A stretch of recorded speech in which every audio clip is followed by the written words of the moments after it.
네, 오늘 오후 들어서도 시장 상승이 계속 유지가 좀 되고 있습니다. 오늘은 이제 전반적인 섹터들이 오르는 하루다 이렇게 보입니다만은 최근에 이슈가 이제 전쟁 이슈가 있기 때문에 전체적으로 이와 관련된 섹터를 좀 들여다보는 게 어떨까 싶어서 오늘은 우주항공 그리고 방산까지 좀 같이 살펴보도록 하겠습니다. 유진투자증권의 정의훈 리서치센터 연구원 나와 있습니다. 어서 오십시오. 안녕하십니까. 이제 먼저 우주부터 보죠. 네. 최근에는 국가에서도 이제 우주항공과 관련된 투자를 적극적으로 하겠다. 우주항공청 얘기도 나오고 있고요. 여러 가지 말들이 나오고 있는데 우주항공 관련된 관련주들의 흐름부터 좀 점검해 주실까요? 사실 코로나 때 굉장히 이제 국내 증시가 힘든 시기를 거쳐서 네. 팬데믹으로 접어들었는데 문제는 이제 우리나라를 비롯해서 전 세계적으로 금리가 굉장히 빠르게 올라가는 추세에 접어들게 되면서 이런 우주항공주들이 좀 약세를 보였던 것이 사실입니다. 다만 그 이후에 전 세계적으로 민간의 영역에서 네. 우주항공 투자가 굉장히 활발하게 이루어졌었거든요. 그러다 보니까 시장 성장률이 굉장히 빠르게 나타나게 되고 국내 우주항공주도 관련해서 관심을 많이 받고 있는 지금 현재 상황입니다. 전체적으로 봤을 때는 이제 관심 주가만 놓고 보면 관심을 엄청 많이 받아서 많이 올랐다가 또 최근 들어서는 조정을 좀 받은 상태 아니겠습니까? 네. 그러면 어느 정도 조정은 끝났다라고 보시나요? 아니면 여기서 조금 더 기간이라든지 가격 조정이 좀 더 올 거라고 보시나요? 저는 일단 우주항공주 관련주 같은 네네. 경우에는 지금 굉장히 해외에서는 빠르게 외형 성장이 이루어지고 있다 보니까 이 부분에서 관심이 좀 식었다가, 그러니까 물량이 좀 많이 빠졌다가 언젠가 다시 한번 또 오는 시점이 올 텐데 그 시점까지 다가가서 기다리기보다는 미리 좀 선제적으로 대응하는 게 맞다라고 생각을 하고 있고 그 시점이 또 되게 멀리 남아 있는 사실 또 그런 것도 아니거든요. 사실 뭐 뒷부분에도 말씀드리겠지만 방산주 관련주 같은 경우도 그렇고 네. 관련해서 많은 지금 시장에서도 좋은 모습을 보이고 있기 때문에 한번 관심을 가져보시는 것도 투자하시는 데 많은 도움이 될 거라고 생각을 하고 있습니다. 자, 어쨌든 관심권에 두고 좀 봐야 된다는 말씀이세요. 우리가 이제 반등이 언제 올지를 명확히 맞추는 건 힘들겠지만 그래도 그리 멀지 않은 시간 내에 우주항공에 대한 관심이 또 한번 폭발하는 시간이 올 거다 이런 말씀이신데. 네. 그렇다면 뭐 요즘은 이제 신냉전 시대다 뭐 이렇게 하는 거는 경제권에서 얘기를 했었는데 사실은 최근에 이제 전쟁도 여기저기서 벌어지다 보니까 진짜로 예전에 어떤 신냉전 시대를 다시 돌아보게 하는 상황이 좀 벌어지고 있거든요. 전쟁이 이 우주항공 산업에도 좀 자극제가 될 거라고 좀 보시나요? 이미 자극제가 엄청 심하게 되고 있어요. 네네. 그러니까 지난해 우크라이나 전쟁, 우크라이나 러시아 전쟁이 발발했을 때 사실 러시아가 굉장히 빠르게 전쟁 시작과 함께 밀고 들어가면서 네. 우크라이나를 압박을 했었거든요. 우크라이나가 전 세계에 요청을 했던 게 바로 뭐였냐면 바로 위성통신 기술과 위성 관측 위성 기술이었어요. 그러다 보니까 일론 머스크의 스페이스X에게, 왜냐하면 자기네들 통신망이 다 무너졌기 때문에 위성통신 기술을 이제 도움을 요청하기도 했고 국내에도 관측 위성을 좀 빌려달라는 요청을 많이 했습니다. 네네. 그래서 그 이후에 각 국가별로 통신 위성 기술과 그리고 관측 위성의 확보에 대한 니즈가 굉장히 많이 높아졌고 우리나라뿐만 아니라 전 세계적으로 지금 현재 지정학적 리스크가 확대된 지금 향후에 우주항공 관련해서 더욱더 많은 투자가 이루어질 것으로 전망하고 있습니다. 전쟁과 관련해서는 로켓, 관측, 통신위성 이런 것들이 훨씬 더 부각될 가능성이 높아졌다 이런 말씀이시네요. 맞습니다. 그러면 로켓, 관측위성, 통신위성 뭐 요쪽하고 관련된 국내 업체는 어디가 있습니까? 아무래도 로켓 관련해서는 네.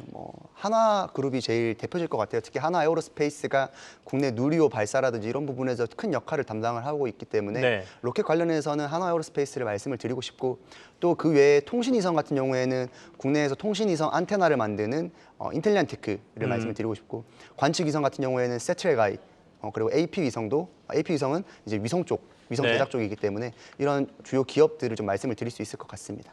이건 이제 저희가 관련주를 말씀드린 거지 네. 이게 가장 좋습니다 이런 건 아닙니다. 일단은 저희가 전쟁이 났을 때 우주항공 산업에서 관심을 좀 받을 분야가 어디냐 그리고 거기에 대한 국내 관련주들은 어떤 게 있느냐 이걸 제가 여쭤봤던 거고요.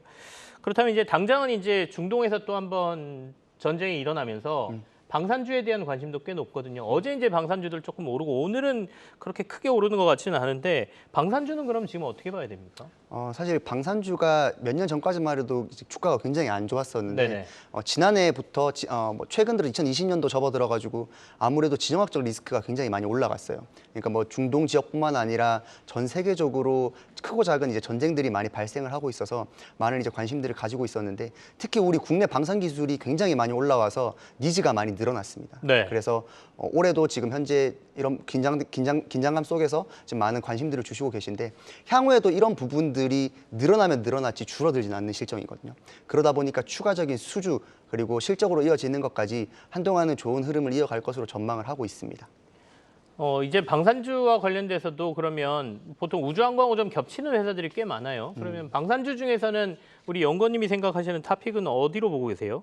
아무래도 우주항공과 관련해서는 한화에어로스페이스가 제일 큰 종목일 것 같아요. 우주항공은 한화 에어로스페이스. 로켓 네. 쪽도 그렇고 최근에 이제 수주 받은 부분도 그렇고 그리고 추가적으로는 LIG 넥스원도 국내 방산 쪽에서는 미사일 쪽에서 좀 많은 두각을 나타내고 있기 네네. 때문에 이 두 종목이 방산 기업에서는 좀 주요된 종목이 아닐까 이렇게 전망을 하고 있습니다. 방산주에서는 그렇게 꼽으셨고 그럼 우주항공으로 나눠서 보면 우주항공 쪽에는 탑픽 종목은 어떤 겁니까? 인텔리안테크를 말씀드리고 싶은데 네네. 아무래도 현재 전 세계적으로 우주 산업에서 제일 많은 관심을 받고 있는 영역이 바로 이 저궤도 위성통신이라는 산업이거든요.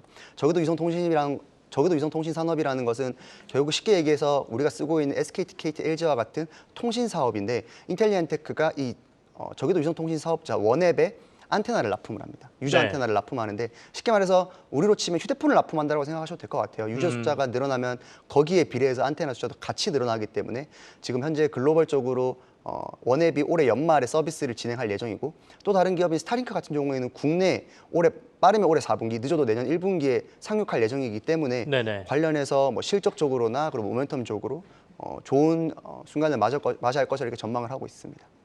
근데 이제 주가 흐름만 놓고 보면 최근의 주가 흐름만 놓고 보면 어제 오늘 사실 뭐 이게 전쟁하고 큰 관련은 없다라고 하겠지만 그래도 자극할 만한 요소인 것 같긴 하거든요. 근데 어제도 좀 크게 주가가 빠졌고 오늘도 크게 힘을 못 쓰는 모습이어서 전쟁 이슈하고는 관련이 없다라고 봐야 되나요?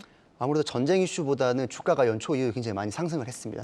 그래서 좀 전쟁적으로 직접적인 연관이 있는 방산 종목들이 좀 더 주목을 받은 건 맞지만 좀 단기적으로 봤을 때는 3분기 때 아무래도 이제 R&D 비용이 많이 증가하다 보면서 네. 3분기 이제 실적 자체가 좀 2분기 대비해서 좀 감소하는 부분이 있습니다. 거기에 대한 우려로 주가가 많이 빠진 것 같고요.